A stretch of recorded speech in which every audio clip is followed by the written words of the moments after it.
Oknum Poluan Brigadir IDR ditetapkan menjadi tersangka kasus dugaan penganiayaan yang dilakukan bersama ibunya terhadap pacar adiknya bernama Riri Aprilia di Pekanbaru Riau. Telah menetapkan keduanya sebagai tersangka dan terduga pelaku. Saudari IDR saat ini sudah berada di tempat khusus terkait dugaan pelanggaran kode etik kepolisian, kata Kabid Humas Polda Riau Kombes Sunarto Senin 26 September 2022. Tersangka IDR juga dinyatakan bersalah melakukan pelanggaran kode etik kepolisian. Hal ini dilakukan setelah yang bersangkutan menjalani proses pemeriksaan oleh tim Bidang Propam Polda Riau. IDR bahkan dijemput langsung oleh tim Propam dan digelandang ke markas Polda Riau. Tak hanya IDR saja, tim Propam juga ikut memeriksa sejumlah saksi lainnya termasuk korban. Tersangka IDR telah ditahan dan ditempatkan di sel tahanan khusus oleh Propam Polda Riau, ucap Kombes Sunarto. Kabid Humas Polda Riau menuturkan untuk ibu dari IDR, yakni tersangka Yul, terhadapnya tidak dilakukan penahanan.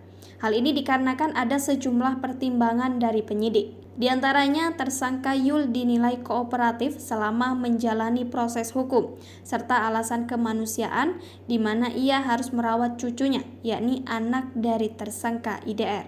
Kabid Humas menambahkan, saat ini penyidik tengah melengkapi berkas perkara kedua tersangka untuk selanjutnya dikirim ke kejaksaan. Kejadian berawal saat Poluan berinisial IDR mendatangi kontrakan korban bersama ibunya di kawasan Sukajadi, Pekanbaru.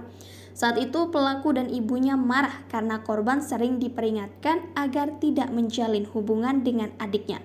Pelaku tersebut melakukan penganiayaan yang menyebabkan korban mengalami luka memar pada bagian lengan kiri, leher, kepala, dan pinggul korban. Setelah dilakukan visum, korban membuat laporan ke Polda Riau agar pelaku dapat diproses hukum.